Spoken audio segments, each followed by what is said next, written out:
Okay, gandang araw po. Kung titingnan nyo po itong tabi ng pader, sinira po yung buong design ng bahay. Ano po ang dahilan? Saan po kaya nagdaan yung anay? Bakit nasira niya yung buong plywood na design na nakadikit dito sa pader? Ito po yung lagi ko sinasabi na dahilan kung bakit nakakapasok ang anay sa bahay. Ito po, yan.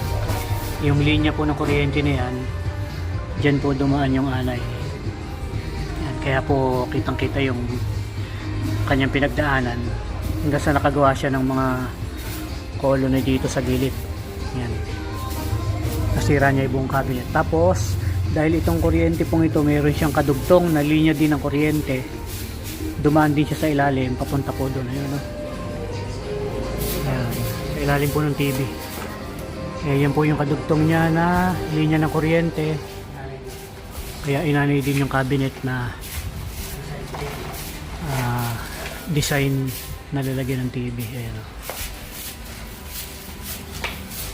Kaya importante po, huwag pong tinatakpan itong linya ng kuryente.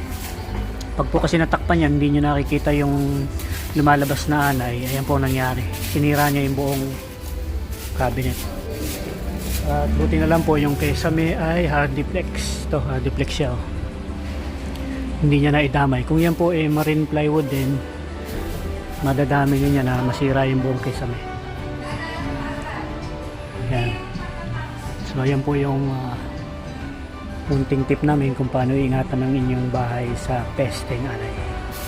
Gusto niyo pong magpa-service sa amin, tumawag lang po kayo sa number na nandito sa description ng video mo ito.